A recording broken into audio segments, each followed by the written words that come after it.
You know what would be fun, guys? You know what would be fun? I think we should do a whole podcast trying to talk like the Micro Machine guy. Yeah. How does the Micro Machine guy talk? Oh, the real fast, like, legalese talker guys. Yeah, like the auctioneer fuckers. Yeah, I can't talk regular speed, let alone trying to speed it up and talk fast. I stumble over words as it is. Well, maybe you should just use your editing magic to speed up so we all sound like Alvin and the fucking Chickmunks and stuff. I wonder if I can do that. I've never actually tried to speed us up. Well, you got an opening now. Now I'm like, ooh, what do the effects do? Oh, no, there is a change speed effect. Booyah! I might have to play with that when I'm editing just to see what it sounds like. We can call it the Bry Guy and Super Friends Helium and Speed Round. Bry Guy and Super Friends at Super Speed. Yeah, there we go. What I should do is maybe for the intro or for the cold open now, I'll just have you talk about speeding us up, how I find the speed, and then everything we talk about after that will be sped up until we get to the theme song. Yeah, so right now that's all you're hearing when you're listening. It's gotta be good. I mean, I don't know if that's gonna work, but it's a Yeah, decent no, idea. I guess it's an idea. No, it's totally an idea. If I don't use it, if it works, and I find something better to use for the cold open, that's definitely going for the 100. Booyah. The whole 100th, that's the whole episode. We're just gonna speed up the entire 100th episode, so no one will understand what the hell we're talking about. We'll take time to record it for 2.5 hours, but we'll just play it double We speed. should call it the secret episode because it'd be like one of those things where you have to like take a record and play it backwards to get the secret message. You'd have to like download parts of, you'd have to download it and edit it yourself so you can slow down the speed and actually hear what we're saying. Yeah. I can't get people to download these episodes for free, let alone download additional software to speed up and play backwards. We should have a secret message minute at the end of every podcast where you speed everything up so people have to like, do effort to like hear what we're saying. I like where your head's at. A little bit more fan interaction. Yeah. But we can't get people to listen to the show, period. Or even like take the time to comment on the Facebook page. Or you know what? We can send everybody a decrypto ring. Yeah. Just buy a bunch of Cracker Jack boxes and yeah. And then we can like give them secret messages like A4, D12, and then they have to decrypt it and we can tell them to like drink their Ovaltine or some kind of shit. Yeah. I will let you head up that plan. You can find a way to implement that. Finally, you give me some fucking power in this fucking podcast. You have some homework. You get like 20 decoder rings, because there's probably we'll be lucky if we get 20 people that want to do this. Yeah. And then find a message that's worth decoding. Yeah, and then they have to send me money or just play horse. You start making bank off this. I want at least a little bit. Oh, no, this is my idea. I'm giving you the platform. Okay, I'll give you 15%. Done. Oh, nice. You heard that, folks. The deal has been struck. I really expect like $1.50 out of all this when it's said and done. Digital handshake right there, buddy.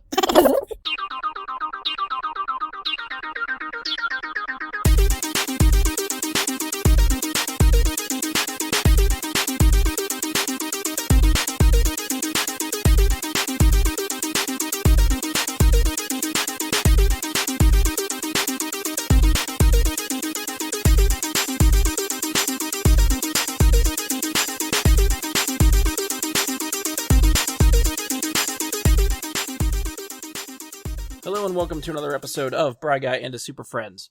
I'm your host, Brian Labick, and back from a brief hiatus is Andy Stolz. I wish I could talk like the Micro Machine guy, but I can't, so hey folks. That's pretty quick. You were getting there. Yeah. And returning for an unprecedented, at least I think it's unprecedented, third time in a row, Ian Leidick. Ah, you startled me. I wasn't expecting that. But just real quick, I haven't plugged this before, but we're coming up on our 300th episode. 300. You can catch us on livejasmine.com. It's called Blart Bloat, where every 10 seconds of the movie Paul Blart Mall Cop, we got an episode for it, breaking it down so you don't miss anything. For the last 30 episodes, we've been talking about how life is meaningless due to the inevitable heat death of the universe. Check it out. Hey guys. What's funny is I think Ian and I actually talked about him doing a podcast like that, where he just dissects Paul Blart 10 seconds at a time. One, it would give him an excuse to watch it, and two... So will there be a thrilling sequel to that for Paul Blart 2? We still got 300 more episodes, so maybe. It's really tough. I don't even know if we've watched the movie in like the last month. Who's we? Is it just you, or is it... Oh, it's me and my co-host, Play Masama. Huh? Was that words? I don't understand. It's words. They don't mean anything, but they're words. I mean, it's a name. Names don't always mean shit. What is Zelda? I'm glad you have a partner for that one, though. Me too. Otherwise, I'd have killed myself 200 episodes in. All right, so moving on. We are, again, Mikeless, if you've noticed. There's no Mike again. That we will probably fall off the rails again without Mike to direct us here. Without a Mike. Doesn't matter which one. As long as we have a mic, we're good. So we're not good? Oh, fuck me. I know. It's just like a couple weeks ago when we were micless again. This is bad news, Bears. All right, so for the last few weeks, as I've been doing, I'd like to remind everyone that we're steadily approaching our 100th episode.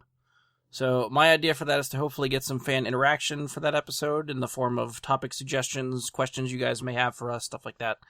So if there's anything that you would like to ask us or anything you'd like to hear us discuss, you can hit us up and we'll try to work it in the show. So if you would like to find a way to talk to us, you can get in with our newly created email address, which is bryguysuperfriends@gmail.com, or you can tweet us at BGSuperFriends on Twitter. And of course, we're still pretty active, I guess, on Facebook is probably at least the most active place to find us. You can find us on the Facebook page and comment or like something there. And yeah, we'll keep checking them. We'll see if we can work something in over the next, I mean, you got probably a month or two-ish before we finally sit down to record. So you have a little bit of time. If you can get around to it, let us know, and we'll see if we can work it in somewhere. Other than that, we're going to move on to what we got on tap this episode, which will pretty much be a video game-centric episode. Basically, in the past, I think I've tried to do these types of episodes before. They don't usually work all that well. I don't know if it's just because like maybe our tastes in video games vary a little bit more. We're a little bit too diverse, so it's hard finding some common ground here. Dude, we should celebrate our diversity, man. Fuck. We can, as long as like, I don't know, and we make it interesting somehow. I think the last times I've tried to do, Ian's been here for both of them. We tried to do E3 podcasts, and we're so over the map, like all over the place. For both of those episodes. We've tried it twice now. It's so terrible. Well, you try and cover a whole, 3 days worth of fucking show in, 2 hours, and it goes nowhere. Because part of me is I don't want to just talk about what I like. I want to try to cover, all the bullet point news stuff. And then, half the stuff I talk about, everyone else is I didn't watch that. I don't care. I didn't see that. It goes off the rails. It's terrible. I don't know if we'll try an E3 one this year. If we do, I might try to have to find a different format or something. Because, yeah, we're 0 for 2 on E3 podcasts. Either that or just send bullet points to all your guests so that you can know what to discuss, His bullet points are, watch this 3-hour presentation Nintendo did. Yeah. Now do it for Microsoft, Sony, Ubisoft, and EA. And we're going to talk about none of this other shit, though. Yeah, I tend to watch most of the press conferences. So I try to cover all the bullet points from the press conferences. And, yeah, that just becomes a whole shit show. Yep. So, yeah, we'll see if we can structure that a little bit better when E3 rolls around this year. If we can make that work. But yeah, I mean, with those episodes, I think we cover we try to cover a lot of different things. I think it goes off the rails. So, for this one, we're just going to cover 2 topics. That's it. We're going to try to streamline it. We're going to see how it goes. If it ends up being short, that's fine. There's, I think, a lot of movies that come out this month that I'm sure we will try to do reviews on. So, if I can save the space for that, cool. For your data or whatever, does this count as February still, or is this definitely March? March, because I will upload. Yeah, because we're recording in March, so I'm going to upload it that first Sunday in March, so it'll be there on the first Monday. Okay. So yeah, that's sort of my plan for March. We'll see how that goes. But switching topics, we're gonna go on to the Nintendo Switch. Ian loved that little thing. So. By the time this show is available, the Nintendo will have released their latest console, which is the Nintendo Switch. There have been a few commercials and trailers for the Switch that they've released. I've posted a few of them on the Facebook page, so you can try to dig through the Facebook and check them out, or go to YouTube and search them. They're probably all out there. So for anyone that hasn't been following along with the Switch, it is Nintendo's hybrid of a home console and a handheld device. The system is basically a tablet that comes with a docking station. So when the Switch is docked, it can be played on the TV, that whatever the dock in itself is hooked up to. And the Switch has two removable controllers called Joy-Cons that can snap into each side of the tablet. They can be used as wireless controllers as either part of the handheld system, or when the system is docked, you can just, again, snap them off and use them across the room, on the couch, wherever. The games for the Switch are essentially an SD card. Because that's the size of them anyway. I'm pretty sure that's what they're on, right? They're just SD cards? I believe so, yeah. So they're only the size of what, like a quarter or whatever? Yeah, more or less. Like the same type of cards you'd put in like digital cameras for storage. Like those little discs. Yeah, so they're only like the size of your fingertip, maybe? Yeah, yeah. So that's what the game size, if you buy, like, the retail version of the game, that's what you're getting, is that little SD card. The Switch console itself is 32 gigabytes of internal storage. It can be expanded upon with additional SD card storage. The battery life for the Switch in handheld mode is said to last 3 to 6 hours. It does feature a USB-C connection if you would like to charge the system while you're on the go. The system will support up to 8 people for local multiplayer. So each of the Joy-Con controllers, one snaps on each side of the system.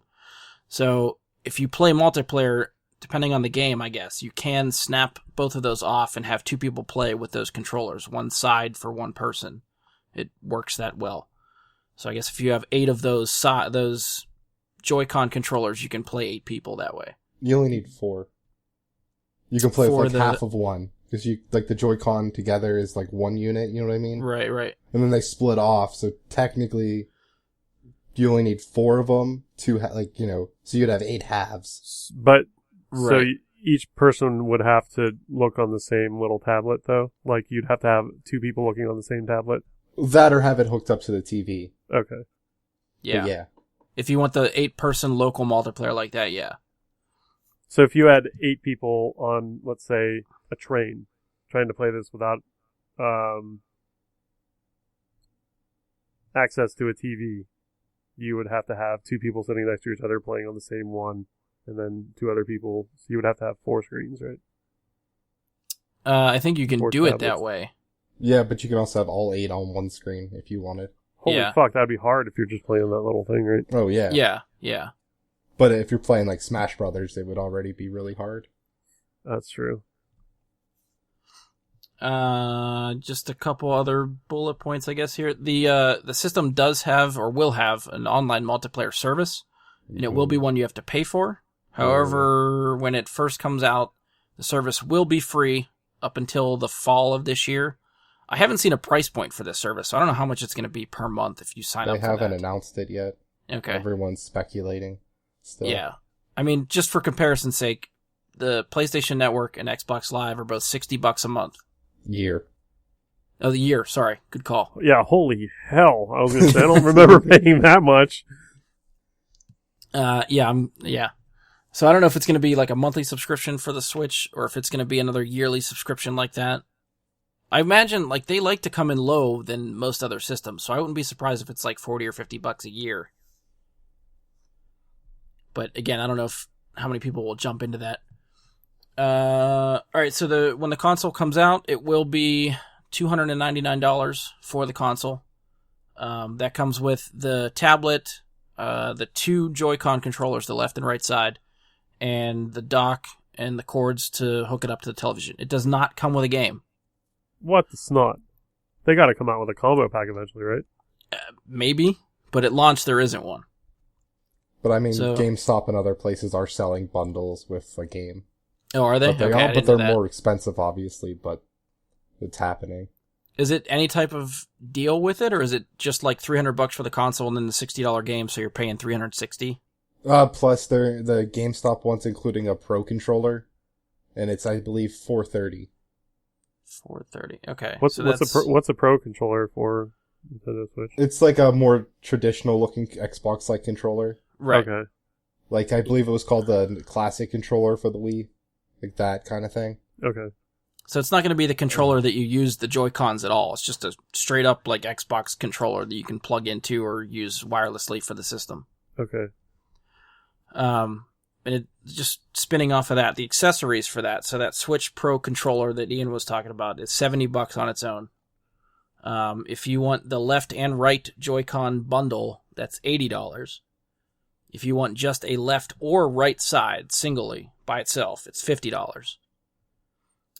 You can get the Joy-Con charging grip, which is basically like the controller grip, but you can slide the Joy-Con left and right into it and use it as a more or less basic traditional controller. But I think it charges the Joy-Cons while you're playing that way too. So that docking thing is $30. If for some reason you want an additional Switch dock, like if you want to hook it up to another TV and then just, dock it on one TV, take it out, bring it over to another TV and dock it to that TV, the additional dock is $90. But there's no word yet that it's still not known if it'll be available at launch, so no one thinks it will be for at least another month or two. The additional docks? Yeah. Okay. No one has it even listed right now, no retailer. Okay. I missed that part, so good call. Yeah, the console doesn't come with a game. There are 13 launch titles available. Only 5 of them can be bought in a retail store. The other 8 are available digitally through their online eShop or eStore, whatever they're calling it. Are we going to do the list? Yeah. Well, I'll run through. I wrote down the retail launches because those are, I think, the bigger names. The digital ones, not too many of them sounded familiar to me.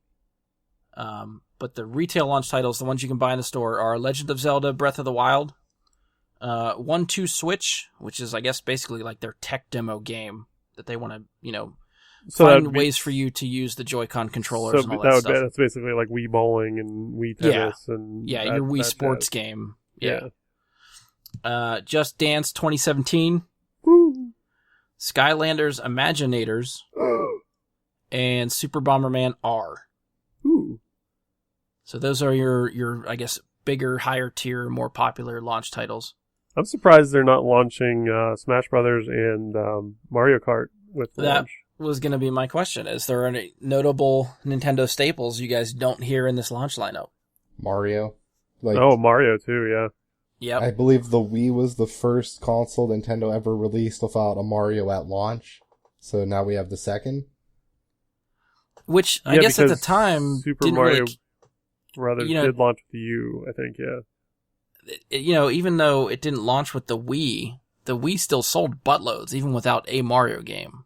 But the It big launched. thing I think with the Wii is it was a outlier in console gaming history. It wasn't bought by gamers, it was bought by everyone because it Yeah. was this cool game. It was more of a toy than a console. Yeah. Why people bought it. So Mario wouldn't have pushed it there. I mean, people bought it as a Wii Sports machine. That's true. Yeah. And I think that's why even Andy was surprised they weren't bundling a game with this, just because that works so well for the Wii. Oh, yeah. Yeah, you think if anything they would bundle it with that 1-2 Switch game. So does the Switch come with any, like, inherent games on it already? Just to, like, mess around with it? I don't think so. I believe it's just like if you bought an Xbox One, it wouldn't have like anything pre-installed, but you could jump on and grab something real quick. Okay, so you can, like, mess with your profile and probably calibrate and then go shopping Yeah. on the Mhm. Switch store, Nintendo store, or whatever the fuck they call Yeah, it. so if you want eShop. to, you can connect it to the internet as soon as you get it out of the box, and then download a game from the store and have something if you want. But it's still an additional cost. Like, you're not getting something free with the console. Well, So yeah, we mentioned a couple of games that they should, surprising they're not launching with them. Mario Kart 8 is coming out. It's scheduled to release the end of April, or April 28th. okay, so that's not too far after the release, at least. Super Mario Odyssey, which is the next Mario game, is the only release date it has is holiday 2017. So that's still pretty vague, but it'll be out by the end of the year. People have been talking about this, and they've kind of liked this delayed launch schedule almost, where you get to play and beat Zelda, then you get your Mario Kart, you get to play and beat Mario Kart, do what you want in that, then, they have that GUI, that fucking shooter game. The Splatoon. Squid one. Splatoon 2 comes out, and then finally you get your Mario game. They kind of like staggered, because you're not going to blow through everything real quick. See, I don't know. I kind of like it the other way. I feel like it'd be better to have more options at the start to be able to pick and choose what games you want. I think it think probably what- depends on your game style. Mm-hmm. Because What What some do you guys people, prefer? yeah, some people pick up a game and play it like 36 hours straight and end up beating it and then pick up the next game and go to it. Me, I have video game ADD, so the more options, the better. So, like, I'll play Mario for an hour and be like, fuck this, and start playing Mario Kart for an hour, kind of like stuff like that. But I think it probably depends on your playstyle. So you'd rather have them all at once?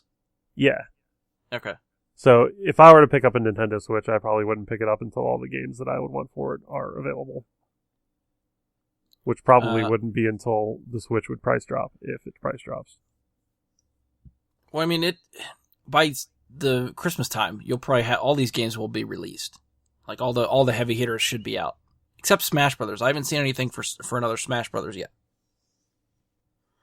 Ian, did you happen to look and see if that was on the release schedule at all? I don't think it says like an announced date yet, no. But I don't know. But I would think 2018. Okay. Yeah, I guess we'll see if we hear anything at E3, and I think that's usually June? I think mid-June is E3. Yep. So I don't know. I mean, Nintendo actually doesn't really have a strong presence at E3 anymore. I don't remember them announcing a lot of stuff there. They kind of have their own thing now. Yeah. Plus, they're real big fans of doing. They do like web streams through the eShop stuff. They're big doing on that now. Like that's how the new Fire Emblems get announced. Oh, that's true. That's what they did at E3. They weren't at the show, but they set aside time to live stream a conference or something that weekend. They have a special name for it. I forget what it's called, but they do that a lot now. NintenCon? That's not bad, but I don't think that's it. I think it was like a Treehouse thing or something. Yeah, that's what it is. Nintendo Treehouse. Sounds like a fucking Nickelodeon show. Hey, you mean they're marketing to kids? Like that's their market. We're the Nintendo ears. You can be one too. It's all these puff pieces of them playing games and having a lot of fun playing them. So, I don't remember. Was the Wii U able to play Wii games? I believe so. So is the Nintendo Switch able to play any of the older Wii games or anything? I mean, you're not going to play them disc. Like the Wii discs are not going to work in this console. There's no place to put them. Okay, so are any of the download digital games any of the Wii U games? I feel like they talked about that. I think it might be something they're planning in the future, but I don't know if there's going to be anything available at launch to play backwards compatible games. Okay. I'm sure like a lot of the core ones they already have out for their older systems, you'll be able to buy right away. But nothing, I believe, specifically from the Wii generation would you be able to get at launch. So you couldn't pick up probably like Mario Super Kart? Mario Brothers 2, maybe like the N64 Mario Kart. Okay. Just because they're usually pretty good about having all of that stuff ready to go, because they keep selling it. The good retro stuff that they'll keep selling no matter what. And they'll list for $10 even though you own it on 5 different systems. Yeah. I mean, all the hardcore guys are going to buy every Zelda and Mario game that comes out, so it doesn't matter. I mean, that's the thing. I think with the staggered release, it works for their core market that's going to play through Zelda. And that's what they want to do for a while, and then they can hit them up and be like, oh, now you got Mario Kart. Where I think I'd rather wait, because when I have a Switch, I'd want to have, what I like about Nintendo consoles is playing them with other people. Yeah. And I can't really do that with Zelda. Yeah. Yeah, Zelda's a straight-up single-player yeah, game. I don't think there's any multiplayer for that. That's not a good party game. The only Zelda that I remember being a party game was that Nintendo 4, or Zelda 4 Swords for GameCube. Oh, yeah. Where you had four links running around or whatever. That was them trying to promote couch co-op and stuff with a Zelda game. Was that also with, the GBA, connector to the GameCube? Yep. Yeah. You didn't have to do it that way, but it would have, little mini games that you could play on the actual Game Boy Advance. Ian, I don't know if we ever got an answer from you. Do you prefer the staggered release, or do you want all the games there right at the start? I prefer the staggered release because that means it lets me wait longer to buy a Switch. Yeah, I guess part of me, I think I'd want all the games there at launch, but part of me is thinking, if they're, planning by December to have, or November, right before the holiday, to have all this stuff out, I don't understand why they wouldn't just delay the console launch until right before Christmas, just like everybody else does. I think they realized, Nintendo, I think they're at the point where they think they can release whenever they want. And March is always a weak month for video games. That's why Mass Effect comes out in March. Yeah. So I think they're trying to take advantage of that. Plus, it gives them to see, hey, if we start struggling, we can do a price drop for the holiday. Oh, that's true. That could work. Well, so let's ask this. Do we think that this system will sell? Again, we were talking when the Wii came out, it sold buttloads. People's grandparents were buying Wiis for themselves. The Wii U came out, I want to say 2 years later or 3 years. How long before the Wii U launched after the Wii? It was quite a while. It was more than 3 years, I thought. I thought it was People pretty had- quick. It came out in 2012. Yeah, Wii came out, 2009? At least. 2007? 2006. Okay, yeah, Okay, so so it was 6 years in between. 6 years, Yeah. yeah. Yeah, Look, I'll be honest. I don't think many people knew the Wii U was an actual new console. Yeah, because I don't think it was marketed very well, or how they did it. The name was terrible for it. It makes it sound like it's the same fucking system. Oh, that's true, yeah. Actually makes it sound like you have to take like an online course to play the Wii. The I have to go to Wii University. University. What the fuck balls? I'm not doing that. I Fucking already know how to millennials play go the to Wii. college, I'm a not fucking me. Wii master. Yeah, because when the Wii came out, it sold a shit ton, and then the Wii U came out and didn't sell anything. It sold a So- little bit. It sold a little bit, but nowhere near what, like, they wanted it to sell what the Wii did. Yeah. But I think the price point for the Wii U was higher than the Wii, and it was a little bit harder for people to jump into that, because the Wii was so fucking cheap. Yeah. Mhm. Well, that's what's the problem with selling a screen is your console. It's hard to keep the cost down. Right. And I mean, I guess that's essentially what they're doing with this one, too, but this one, I think, the Wii was probably $200, I think I remember? $250. Okay. So this It- one's it- $50 more. And it was nowhere, when the Wii came out, it was nowhere near as fancy as any of the other consoles graphically. Like, I think it only did like 720. I don't even remember if it had HD. Yeah, I don't think it had an HDMI cord or any type of HD No, hookups I or think anything for it. component, right? Yeah. Yeah. So I think that's probably another way they cut the cost down on the Wii. Because the Wii U did have HD, so. Okay. Yeah, I know this one, the Switch is supposed to support HD. It's think only HDMI. It is, okay. You have to get a converter if you want to use component or composite. Okay. But in Yeah, because I think they said it doesn't go straight 1080p. Like even on, like when it's plugged into the TV, when it's on the dock, I think it only goes like 900p. I think I heard. You're getting better I think that resolution would on depend this. on games, you know? Okay, yeah, I think what I heard they were running Zelda because it's basically the only game out that anybody is able to try right now, and that's the kind of frame rate and resolution that they were getting from Zelda. And like, you know, when you pull it off the dock and you're taking it mobile, it looks better on the smaller screen. It scrunches everything together. I think it runs 720 on the handheld. Yep. And they said that looked good, but when it's blown up on the big screen, you can sort of tell the difference that it's starting to look a little wary. I mean, Nintendo's kind of been out of the running for visually awesome for a while now for the last three consoles. Mm-hmm. Yeah. So, I mean, they were awesome back when, Nintendo 64 came out and blew everything else away. But after that, I think they just they went for the gimmicky stuff and not necessarily like the quality of the graphics and stuff. Yeah, I think they're all about the fun side of it. Yeah. Yeah, Nintendo really treats it as a toy, Yeah. Yeah. where everyone else is now more of a multimedia home interface device. Yeah. Yeah. So what do you guys think of the design? Do you like the combination of the hybrid console with the handheld and the dock to play it on the television? I think it's confusing. Yeah. Like, it's the same thing with the Wii U where I'm like, is the console the screen? Is it not the screen? Like, why is the screen fucking important? I don't really care about the screen. So what it seems like to me is they took the Wii and then they took the Wii U and they combined them together. They took the screen from the Wii U and the controllers from the Wii and just went kapunk and stuck them together and said, "Hey, Nintendo Switch." Yeah. That's Yeah. what it seems like to me. Yeah, honestly, that's probably what they did. I That's think they probably the realized, meaning. you know, like Ian was saying, you can't have a screen on the controller and yet have the game playing on another bigger TV like screen in front of you, because where's your attention? You want to be looking at the TV screen and play the game, but yet the controller that you're holding in your lap is telling you to do stuff on the other screen. That's confusing.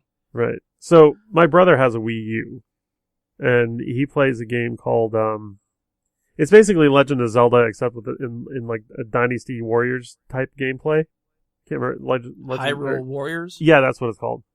And like the map is on his Wii U screen, so you can like look down and see where he is on the mini map at any time. But like all the action's going on the screen at the same time. Okay. I mean, I guess that's doable. I think there were some games that got a little bit too gimmicky with the dual screens and almost treated it like a 3DS. No, Yeah, it was like early 3DS problems too, was the dual screens with the DS, like they didn't know how to use that second screen at all. Yeah. So now they've confined everything to one screen, and you can either put the screen on the TV or you can take it and put it in your lap and play it mobily. It's no longer doing the Wii U thing where you can do kind of both. It's just one or the other. It's one or the other, yeah. Okay, that probably will eliminate some of the confusion. So either it's in your lap and handheld, or it's on the dock and you're projecting it on the television. I mean, I kind of like the way it like being able to have that mobility with it if you want it. Like, it seems like it's pretty seamless just watching videos of people trying it out and playing it. Because, it's not out yet, so none of us have actually been able to have our hands on it and try it firsthand. But yeah, I guess I'm concerned with, like, battery life and stuff and durability of the console if you're taking it off the dock. Like, what happens if you drop this thing? I feel like, though, like, any kind of console that I would buy, I wouldn't necessarily take it mobile with me, even if it's capable of doing that. Because I get weird with, dropping and theft and keeping it in my car and all that jazz. So I probably wouldn't even dick with any of the mobile stuff. I would treat it like my PS4. So if you're only using it for one thing, leaving it docked and playing on the television, you wouldn't buy that for $300. Wouldn't buy the console? Like the system. Is that too expensive for you just to leave it on the dock and play it? I mean, if its gimmick is it's mobile, I'm not buying into that. But I mean, if there's games I want to play, like Zelda's always fun, so I would probably play Zelda, and I love Mario Kart and stuff like that. But Mario Kart wasn't enticing enough for me to buy a Wii or a Wii U, so I would expect not to buy this one as well. Unless something really fucking blows my mind. Yeah, I tried to scroll through like the game release schedule for the rest of the year, and I didn't see too much. Like they are doing Skyrim. Like Skyrim will be a Nintendo Switch. Like they're getting a Nintendo Switch version. Really? Yeah. Like the mastered Skyrim. Like, as far as I know, yeah, the updated one. Wow.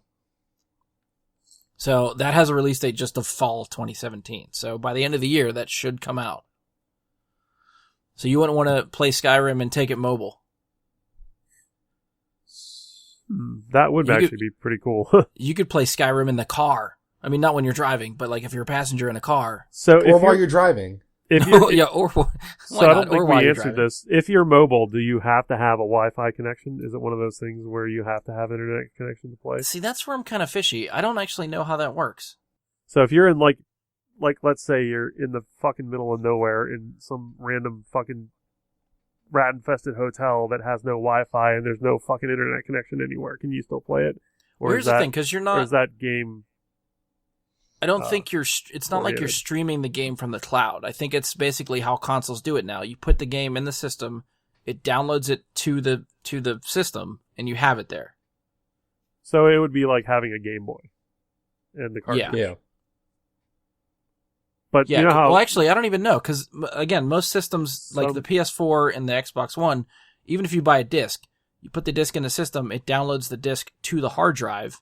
You technically don't need the disc, but the game or the system requires you to put the disc in every time you want to play it, but the entire game is on the hard drive. But some games require you to have internet access to play. Right. But what I was getting at is I expected if you have a disc for like an Xbox or PS4 game, you put the disc in and it runs from the disc. What I don't know is if you have the SD card game for the Switch and you put that in the Switch tablet, if it runs from the cartridge or if it does download the whole thing to the...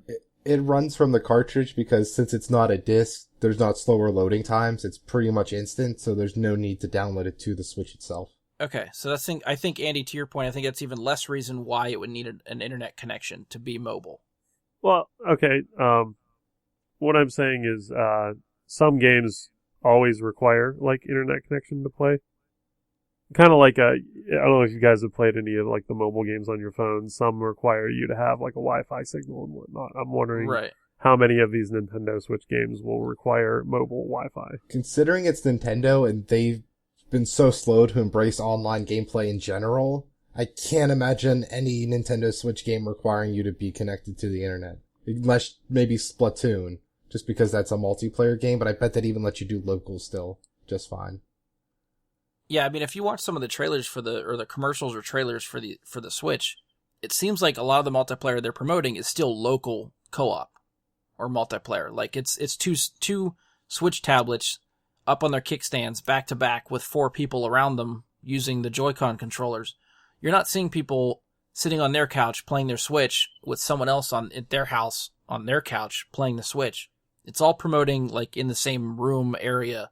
So Like I don't know. I'm guessing that that the Switch itself is some sort of mobile hotspot type of thing.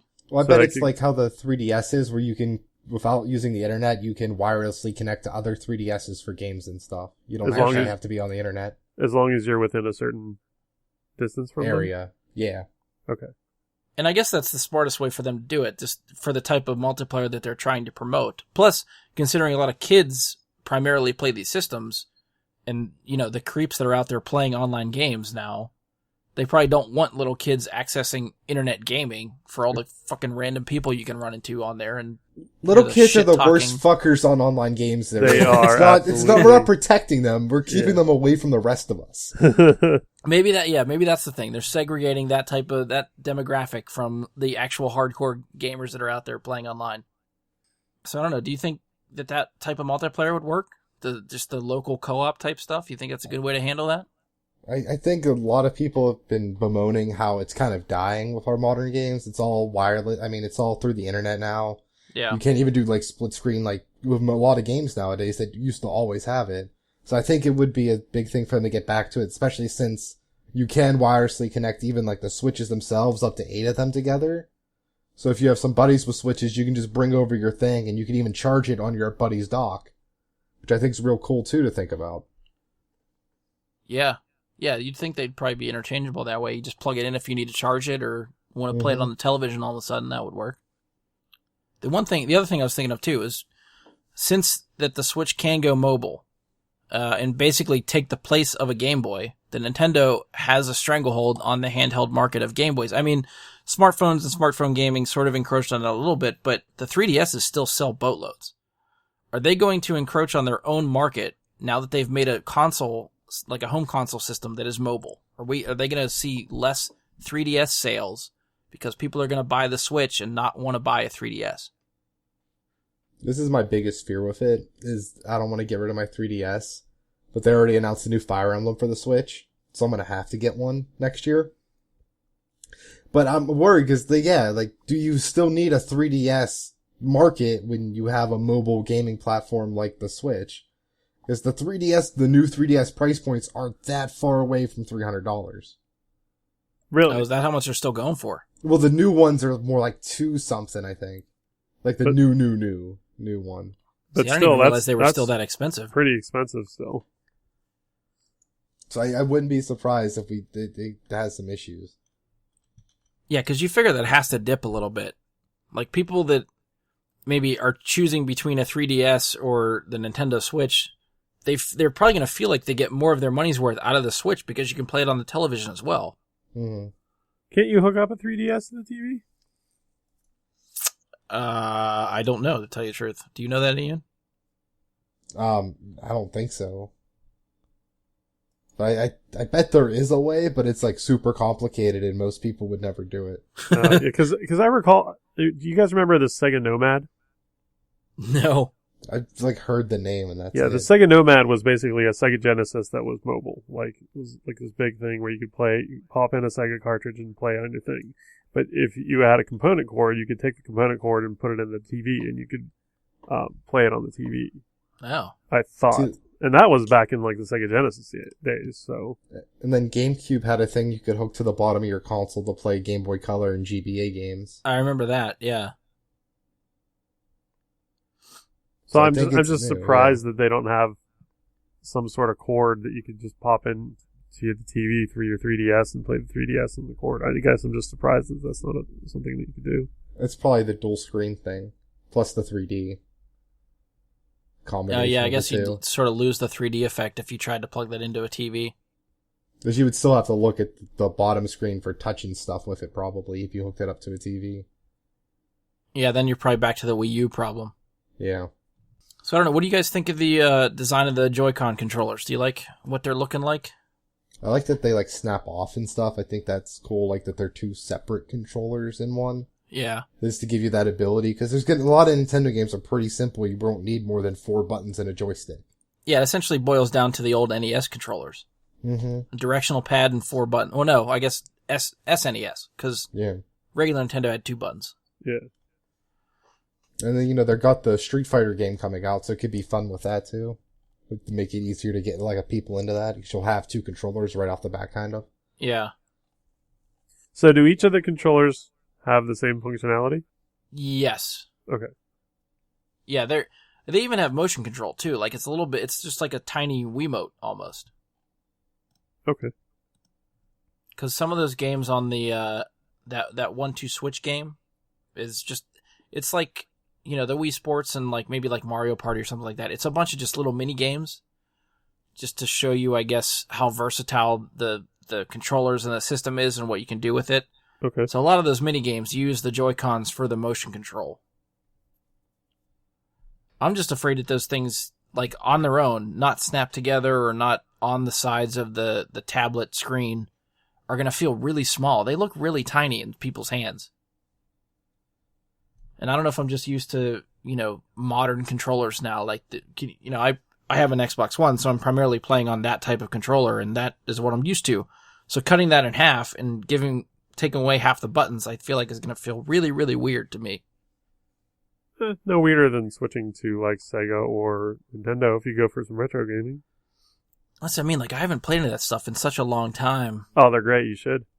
Oh, I know. I need a place to hook all that shit up. Use your computer and emulate, bro. You might have to teach me the ways. It's real simple. But I think it's It real cool really because, is. using them sideways too, as a gamepad, a fight stick, arcade stick, is going to be real cool. Just to bring that feel back. Yeah. Is there anything else I had? Oh, we sort of touched on it, but, since this console, again, I think is probably going to be geared towards kids, are they going to make some sort of, protective case for these things? If they take this on the go and the kids are just dropping it all the time? I feel like that's a legitimate concern. There's screen protectors already for, the console itself. Yeah, but that's, for, the actual screen part of it. What about the rest of it? If you drop it, I feel like it's you need, Nintendo. a I case. think they work well, there's a video from, one of the events they were showing it off, and the console itself with the screen has a little kickstand. So Right. you can keep it upright. And the person using it at the demo forgot to close it. So when they put it back on, it snapped right off. But Nintendo thought of that, so it pops right back in. Nintendo's the really kickstand. good about Okay. making sure this stuff works and it can withheld. Nintendo makes quality stuff in that regard. Yeah. But- I've proven it time and again. There might be third-party companies like OtterBox that might make protectors for something like that. I don't know. Yeah, the only thing with that is, I can understand, putting a screen protector over it, because that's not going to really add to the size of the handheld tablet system, when you take it mobily. As much as I'd want to protect that thing and put some sort of OtterBox case around it, then it's well, if I want to dock it, then I got to take it out of the case and put it back in the dock, and then if I want to take it off the dock, I got to put it back in the case. That could be a little ridiculous after a while, That's the too. thing with pre-release. They're saying some screen protectors you can fit in the dock, but some won't. We won't know more about that till people really get their hands on them. Is it that big of a that small of a difference for how that It depends. fits onto the but, dock? a full-on OtterBox probably won't fit, but a more of a normal screen protector people would peel on and stuff. Yeah. So, how big is what part of the handheld connects to the dock? So, if it's a very small area, you'd think an OtterBox would be able to create a case that would still that would Mm-hmm. I don't know Work. part of it would be missing that would plug into the. I think it's Dock, more just you know? the thickness of the case around it, because the dock itself, just the console itself is pretty thin. Mm-hmm. So the dock just has that little thin piece where you can just slide it in. So if you're putting a thicker case around it, it might not fit in the dock for that little slice of the opening that's there. Okay. That's sort So of they- what I'm thinking. The big thing with the dock is it's basically just a charging station too. So it's not necessary to always have it in there. Yeah. There's nothing really bonus you're getting from it. So if you wanted to just keep it in your case, you would only have to take it off for maybe charging. And that would be it though, Will they or do they sell another accessory of an AC adapter? If you want to charge it outside the dock? I thought you did mention that as one of the things. They were Well, this is what I read, that it has a connection for USB-S. So I guess like mobile charging stations that you can take with you on the go, so that you would use to charge your phone, would work for the system. Some of the stuff I was actually reading today for people that were trying it says it doesn't charge very well or fast that way. But like if for some reason you have like an OtterBox case or something around the tablet unit itself when you're mobile, and you don't want to pop the case off, or you have somewhere where you can just plug an AC adapter into the wall and then plug it into the tablet piece, where like Andy, like you were saying, if the OtterBox case has a spot that you can peel open or something where it would charge, you could just plug it in that way and then plug it into the wall. Yeah, you wouldn't even necessarily need to worry about the dock. Right. Now, is it going to be one of those things where it only updates its firmware if placed on the dock? I mean, I guess it could just sense, like, I'm sure there's probably like some sort of Wi-Fi connection or something to it. So it might not have to be on the dock, just connected to Wi-Fi to do something like that. Okay. I can't remember. I'm seeing pictures of it. You can just charge the dock by itself. The console without plugging it into the dock wherever you are. So it does have like an AC adapter or something Yeah, for it. you would use like the USB-C adapter to do it. Okay. All right, so that's another alternative then. So you don't have to use the dock if you don't want to. Yeah, you could just never use it.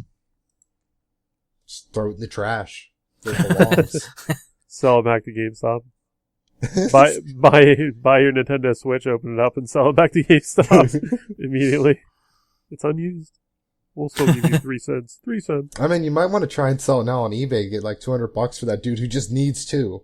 Yeah. You just can't carry that shit around.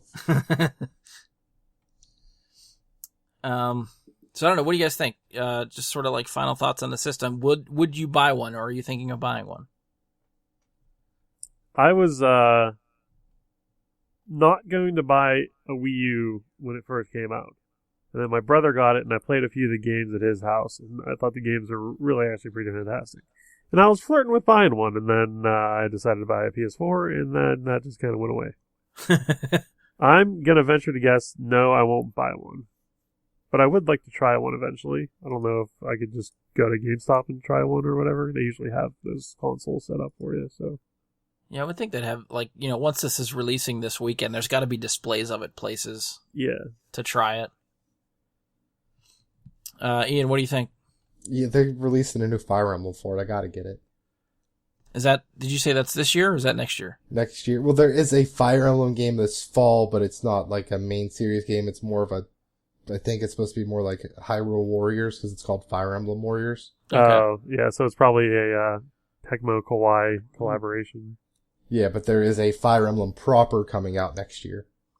Okay, so you get a year to see if it drops in price. Yeah, and then since it's a Nintendo thing, that means the games don't drop in price, so I'll still have to pay full price for Zelda and Mario Kart.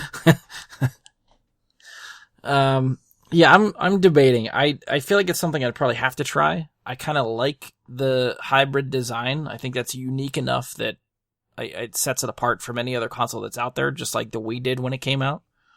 And you can't go wrong with a new Legend of Zelda or Mario game, so eventually that might be something I get. I won't be getting it this weekend, that's for sure. Maybe I'll be like Ian and see if I can wait for a price drop or something and see if it's worth it by then. See what the reviews are when it comes out, what people are saying, what they think.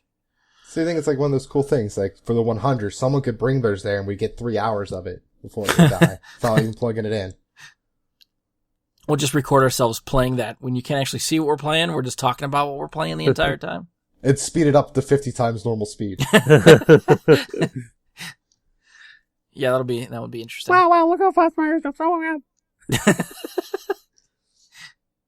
You just talked higher pitched. You didn't talk faster. Ah, come on. It was a little bit faster. It was like 25% faster. Yeah, see, told you faster. All right, I think that's where we're going to close down our Switch discussion. We'll see if at any point any of us actually get a chance to try the Switch, or if this might be something we come back to and revisit maybe somewhere down the line if we get a chance to try it, get some impressions of it that we can talk about. I doubt it'll be anytime soon, but we'll see what happens. So we'll get lucky and have that friend that has to go out and buy it day one. Damn it. I have one last question about the Switch. Okay. Yes. So if you buy just the controllers, what are they called? the Joy-Cons. Joy-Con controllers. Say you just buy a set of those, and you just walk around, and if you see somebody playing a Switch, you're like, "Hey, can I plug in? Can you do that?" You know, I don't actually know how they Bluetooth, sync. so Do you have Bluetooth. to? I guess you might just have to like sync them up to the console or something. But yeah, that might. So That you might wouldn't work. necessarily have to buy the Nintendo Switch. You just have to buy a controller and find someone who has a Nintendo Switch.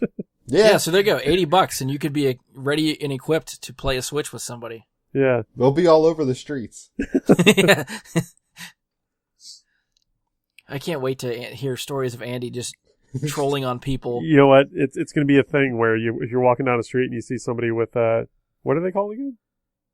Joy-Cons. Joy-Con controller with a carabiner attached to their belt. You'd be like, oh, look, that guy wants to play Nintendo Switch, but he doesn't have one. It'll be like, a fad. Andy rolls up with his fanny pack. he opens it up. I got all these Joy-Con controllers. Let's go. Oh, that'd be great. All right, so we're going to spin off from the Switch, and then we're going to hit some Xbox news.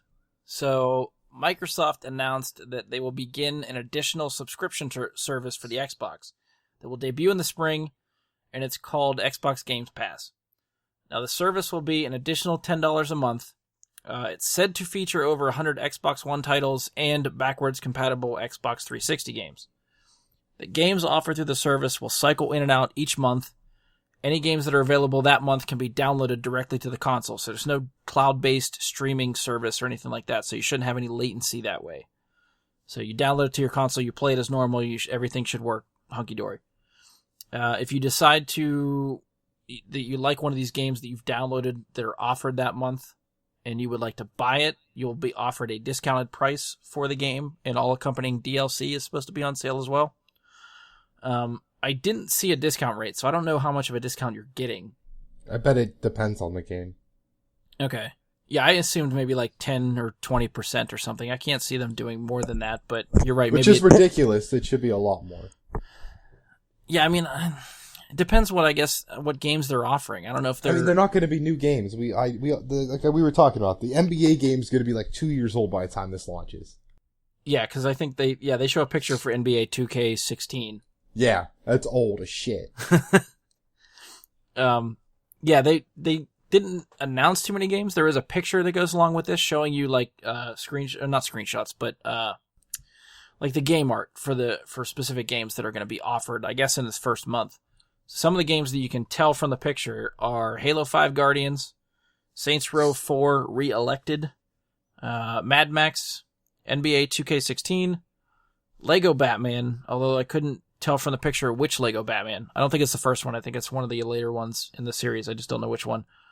Mega Man Legacy Collection, Payday 2, Gears of War Ultimate Edition, and Fable 3 were the only ones I could make out. There are more pictured, but they're smaller pictures that I can't tell. So yeah, those are pretty much the bullet points for the service. I don't know. I don't know.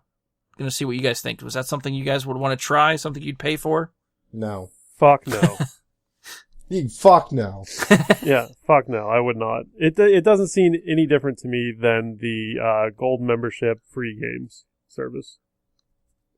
Except But the gold membership only gives you 2, and the gold or the subscription will give you over 100. Yeah, but you get to keep those games forever. No, it doesn't. It rotates each month, so you only get certain games each month. Yeah, I mean, So you'd have a month to play them and beat them if you want to complete them. It's no different. It's actually worse than the gold membership games. Oh, see, I don't know if it's that bad. It's worse. How is it not? You only get access to, a couple games each month? You just said you have video game ADD. I feel like this would be perfect for you. Yeah. You could try as many games as you want that are offered during that month. I'm But not he's also going got to download them each time. fucking pay money for them. And then my video game ADD, I have a certain amount of time to fucking beat these games? Are you fucking kidding me? That's not going to work for me. So you would rather have them permanently and come back to them at your leisure? Yeah. Okay. Yeah, I would definitely not pay for this. But I mean, I do think it's supposed to be there's going to launch with 100 games, and there will be 100 games when you could use the service, and then they'll change throughout. I bet the big thing's going to be keeping it at a pool of around 100. But I bet most of it's going to be original Xbox games and 360 stuff. Yeah, it looks like it's all old stuff. I would probably I would rather wait and pay my normal $60 a year and wait for all these games to be free and permanent. Or just buy the disc for $5 for some of these. Yeah, go to GameStop, get a used copy. Well, that's sort of what I was thinking too, is like the Xbox store offers like weekly deals, and sometimes they're 65, 75, 50% off some of these titles. So if you're paying for the service and that game, like Halo 5, you're paying for the $10 a month, you can play that game for free now if you're, for part of the subscription if you want. No, you're not free, you're paying for it. Right, yeah. I caught myself. So you're playing that game as part of the service, and through the service you get, we'll say, a 20-25% discount. But it's offered through the weekly deals for 50% off that week. Do you think it's going to let you get the deal for 50% off, or do you think it'll have to force you, since you're paying for that service and that's the discount offered through the service, that you have to get it for 20% off? I would hope that Microsoft knows how to program and they would offer the lower price. Yeah, okay. I would hope. But I like, didn't that's know the if thing. it would be that strict or not. Halo 5's $18 right now. Oh yeah, it's a cheap game. You can Just get it. fucking buy it. Brand new, $20. Andy, I think we cut you off. Were you saying something? Oh, on your little scenario right there, I would guess that game would not be any less than the buyback from that subscription cost. So you're saying if the subscription cost is 20% off, they would never offer it lower than that month? As long as that game is available for that subscription, that would be my guess. Okay. Yeah, I could see that. That was another way I could see it playing out. So yeah. Because you don't want to feel like the people that are paying this extra monthly fee are getting gypped out of some sort of sale or deal. Right. Yeah, they're already losing $10 a month. Yeah. Yeah, they're going to lose all kinds of subscribers that way. Yeah. My fear on this subscription is that they're going to try and roll it into the Xbox Live Gold membership eventually. So eventually you'll start paying $70 a year. And they'll get rid of something. the Gold 2 free games a month. I actually think I did see a headline. I didn't actually look at the article, but I'm pretty sure they confirmed that the games with Gold service, like the 2 free games you get a month or whatever, are going to keep going. Really? Like as of right now, that is a continued thing. Microsoft, did state that and clarified that it's a separate program, but they didn't say indefinitely. I guarantee they get rid of it. Yeah. I'm assuming they're going to go with this for a while, see how it works out, and then be like, hey, people love this. Fuck the free games. We'll make them pay for more. I mean, I guess that's the other big thing. You don't need to be a gold member to pay this $10. How nice of them. Gotta find ways to get that money any way they can. So isn't there a PlayStation thing very similar to this? Where you can rent games for a certain amount of time? Possibly. Granted, I don't have a PS4 or follow the PlayStation stuff as much just because I don't own a PS4. PlayStation Plus Now. is the subscription service, but I swear there was like is that what it's called, PlayStation Now? Yeah. Is it a subscription or is it but per that's game? also streaming. And it's subscription, yeah. Okay.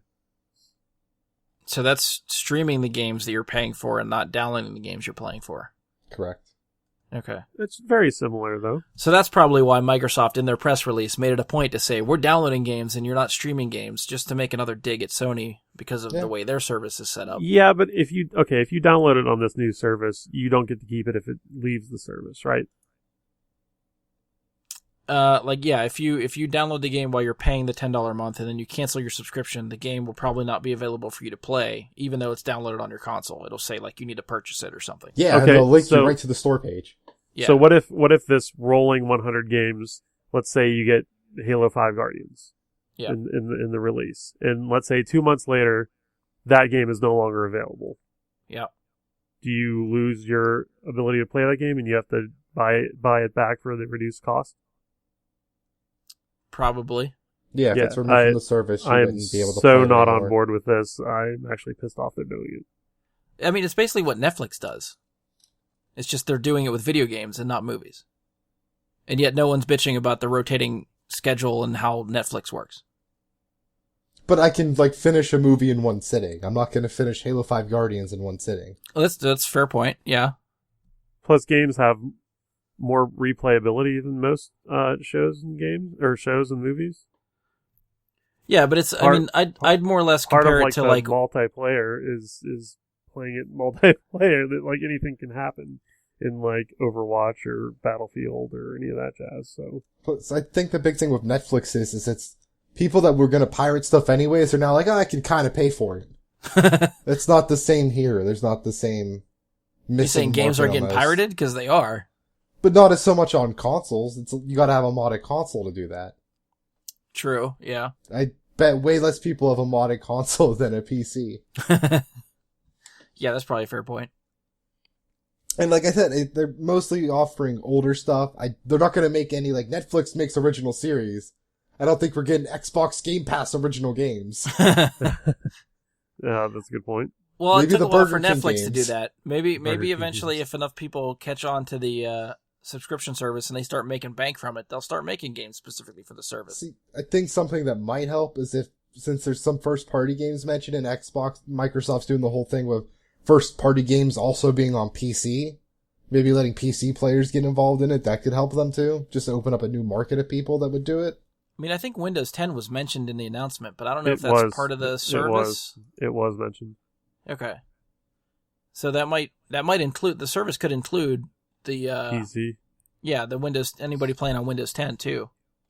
Part of me was thinking, I feel like this service would work if, like, say, me and a couple of the friends that I play with more often than, you know, a little bit regularly, if all of us decided to pay $10 a month for a couple months, and if there's some games that we would like to try, it'd be an excuse for us to try them all together.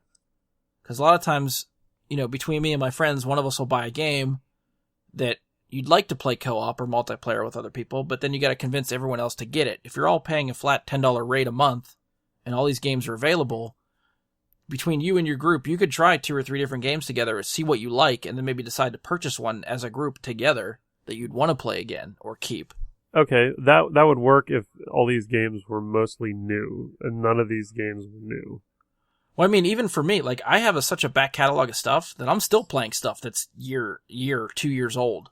So then why are you going to spend $10 a month to play stuff you're not going to get to? Well, I don't know, just to have it available to me, I guess, because at the rate I bounce around, like, that could work for me. The only one I could see, like, maybe working for that would be, like, Payday 2, because that's still kind of getting updates. But, like, Gears is dated. Halo 6 is right around the corner, probably. Yeah, I think it's got to be this year, I would think, because they haven't announced anything for a Halo sequel for a while.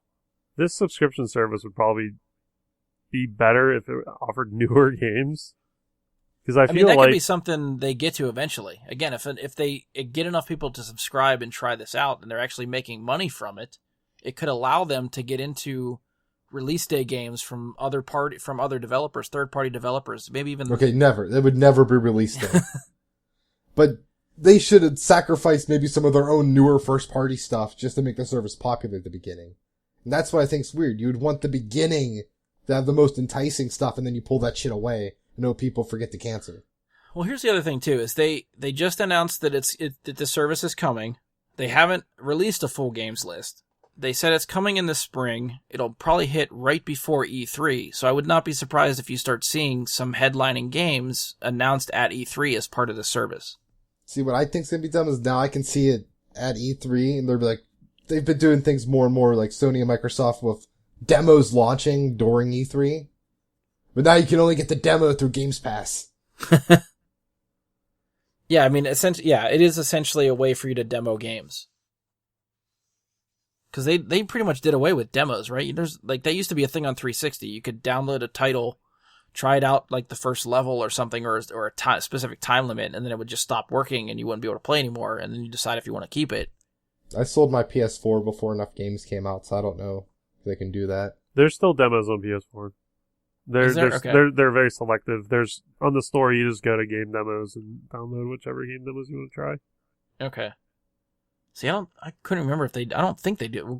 I guess I haven't really looked that hard in Xbox at the live store and stuff if they have demos. I would assume so, because the newest Final Fantasy had a demo. I would assume that it was on both consoles. I mean, there's a lot of games that do betas, like they do an open beta for a weekend. That's essentially a demo, but you have to play it over that weekend. It's not just like you go and download the demo whenever you want and try it at your leisure before the game's released. It's a specific time frame. You have to play it in this window. I think with the whole, like, Let's Play market, demos have kind of died down. Now people would rather just watch other people play it. Oh, that's true. But let them Yeah. know if they would want to buy it. So I just think there's not as big of a market for demos as there used to be. Yeah, because to tell you the truth, that's a lot of what I do now, is go to YouTube and see what people are playing and what they like and what they're, seeing gameplay and how people react to the game and what they're talking about as they're playing it. That's as good as a demo for me. At least gives me a baseline to see what I would find interesting from it and how it would work and stuff like that. It's just so there's such older games that we could just do the YouTube thing or read reviews about would I like them or not. Yeah. You could watch like four other guys that are friends play it on YouTube to see if you guys would like to play it. All right, so if you guys aren't sold on this, is there anything you'd like to see added or anything that would sort of bring you around to this service? Like, I don't know. Is it just like the new releases? Like if they added new releases to these 100 titles that are floating around each month, would that be enough to bring you into the service? I think that would, like, pitch it a little better. That or maybe the discounts could be a cool thing, but, like, these games are so old, I don't want to be paying, I'm not going to be paying full price for them anyways. Well, Like, a lot of so them your already been discounts- offered. Your discounts are relevant to me.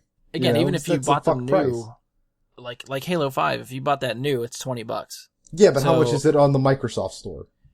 No, like they're usually pretty good with what the retail store is. At least a lot. Well, I will say a lot of their sales are pretty good. I don't know what if you just go to Halo 5 on its own when it's not on sale, if it's still $60 through the store.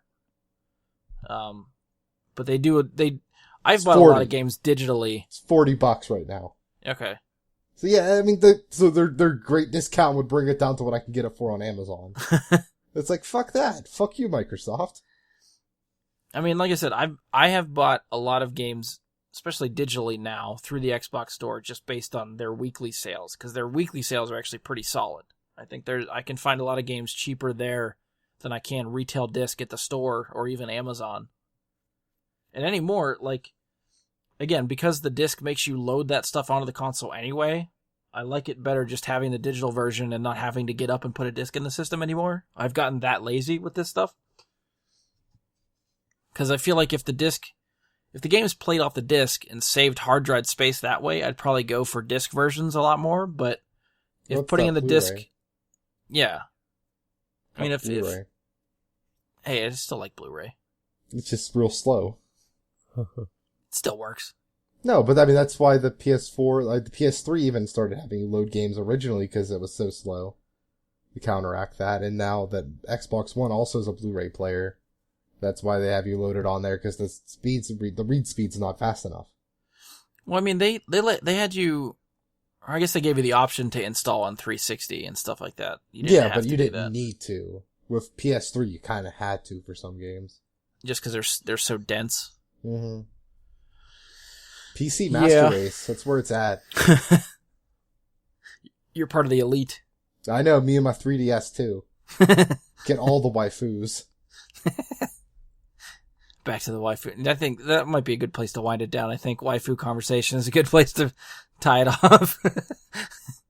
I don't know. You guys got anything else to add for the Xbox Game Pass? I think you guys are saying no, right? Fuck no. Is That's a fuck no on mine. No, I think it's gonna absolutely fuck things up, and they're gonna be greedy bastards and take away that and make you pay more. And it's just I don't see a point to it. I would much rather go out and red box a new game than pay a subscription service and just play it for a couple days.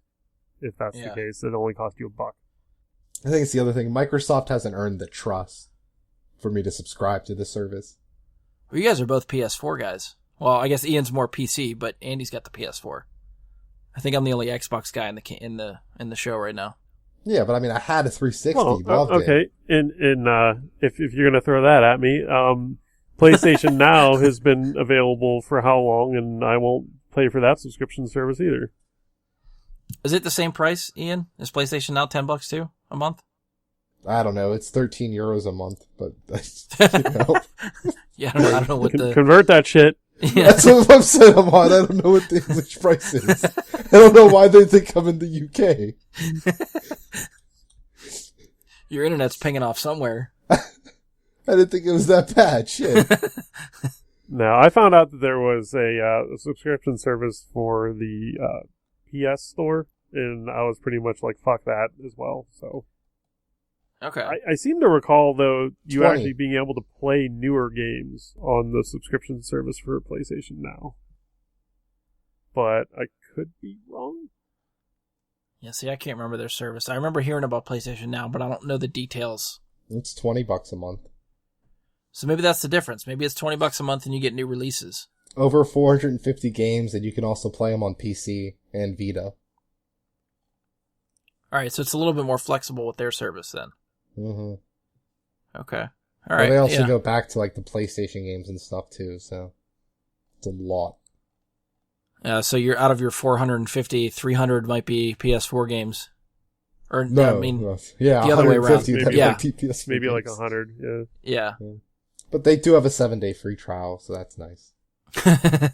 Which I think's big, just to see if you can play it with the latency issues that you would have inherently in a streaming service. Right. Oh, yeah, that's true. Yeah, we'll see if, especially because I think last year was when Sony announced the PlayStation Now. I think last year E3, if I remember right. So we'll see if they, when E3 rolls around, if they have any updates or additions to that to try to streamline the service, make it a little bit better. And we'll see if Xbox comes around with any additions to their service by then. And, So is this their counterpunch to the PlayStation Now then? Oh yeah. Oh, I'm sure. Yeah. Microsoft is always trying to make digs at Sony. I mean, Sony's probably, they're doing the same thing, but it was like as soon as, especially like last year at E3, the Xbox One S, the redesigned Xbox console that supports 4K movies, like 4K Blu-ray discs and 4K streaming and 4K video game playing and all that stuff. That came out before the PS4 was announced, or PS4 Pro was announced, which is their 4K system. Right after Sony's press conference where they announced the PS4 Pro and did not say anything about a 4K Blu-ray player, that console does not support 4K Blu-rays. Right after that, Microsoft was hitting them with the only console on the market that plays 4K Blu-ray movies. So they know exactly where to hit them. Wasn't the problem that they couldn't actually play 4K though still? It's still like up converting. It's not Yeah. Yeah, it's you not can't- straight 4K. It's not. Yeah, it's pointless to even try. Neither console can do straight 4K. PC can. What's up, bro? Which is another thing. Microsoft's going to probably officially announce the Scorpio probably at this E3, which is going to be their 4K system. So we'll have to see what that's like too. Is that the Xbox 1.5 or whatever? No, I thought that was the S or whatever it is. Oh, okay. So this is actually the This newest is the console. Xbox 1.8. Yeah, I guess more like it's another console that's But it's- going to but be it's like not their next- high end. It's not next gen. It's just It'll be upgraded same Xbox gen. One. Yeah. Okay. Yeah, it plays all the same games and it uses all the same accessories as your Xbox One. It's just if you like want Ultra. Yeah, if you want the PC New, master race of fancy. Xboxes, that's what you're getting. And you can Project still Scorpio. spend the same amount on a PC and play better games with better graphics. Yeah, the price point for that thing is going to be the kicker, I think. Well, the weird thing is, like, it comes to a point, do you scale the graphics for the original Xbox One? Or is it just gonna run shittier on it?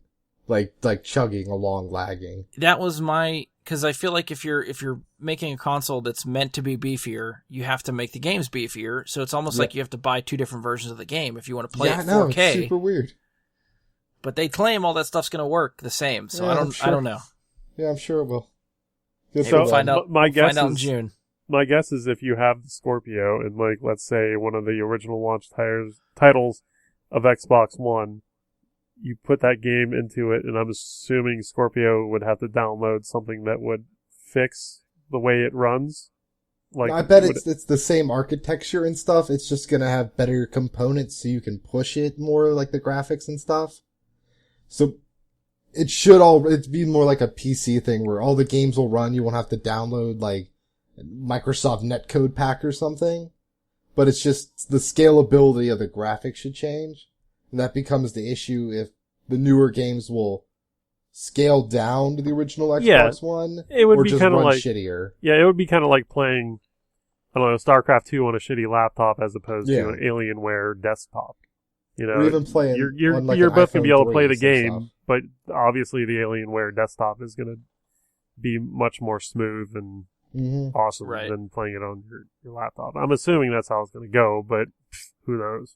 It's the Yeah. same thing with like the iPhones with the new mobile games. Like the old iPhone 3 can't run some of them, but it's more like that. Yeah. Yeah, either way, we'll have to wait until, mid-June, I think, is E3? So we'll have to wait Yeah. when that happens. Come listen to us cover 6 different conferences in 2 hours, but each conference is 4 hours in length. Don't worry, I'm sure Ian will be there for that. Have to be. It's tradition, right? Yeah. We'll see if we can make it 3 years in a row where it's just shit for 2 hours. It's the only episode I know I'm on. Andy, He's already you're got officially it. invited back if you would like to cover some E3 stuff with us at that point.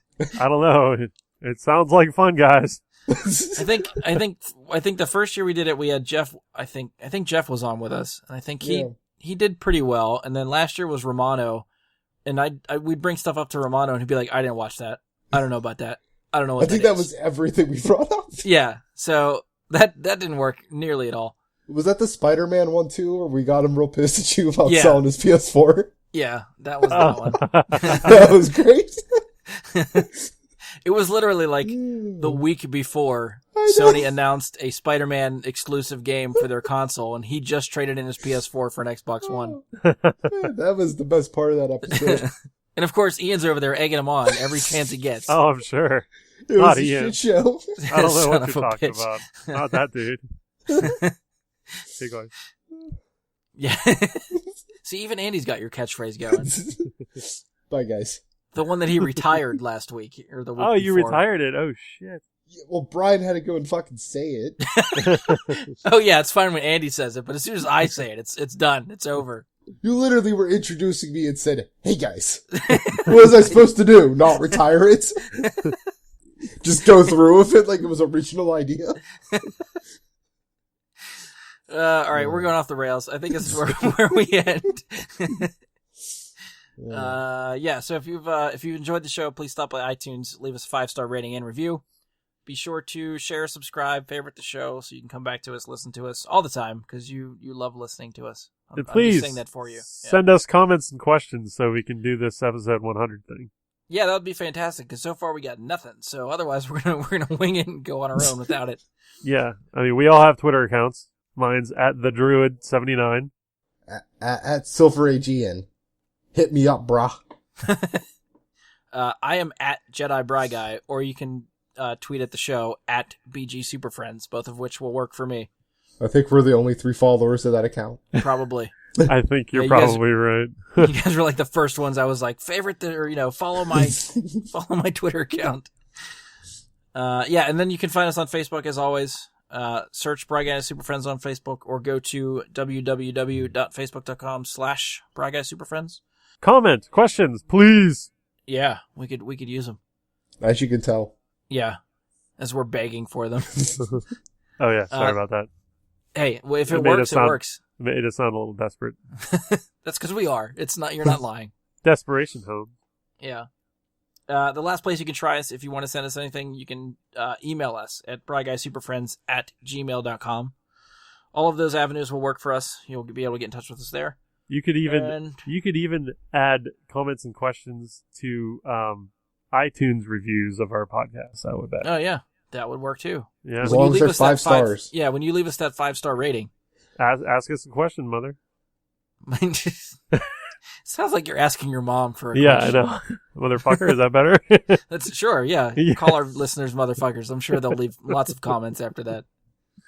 It might be hate mail. It might be hate mail, but Yeah, I'm gonna get it all on the Gmail account now. It's gonna be great. I'll make sure I read them all to you later. On behalf of Andy, Ian, and myself, thank you for listening, and we'll talk to you all next time. As always, fuck King Kong. Fuck King Kong.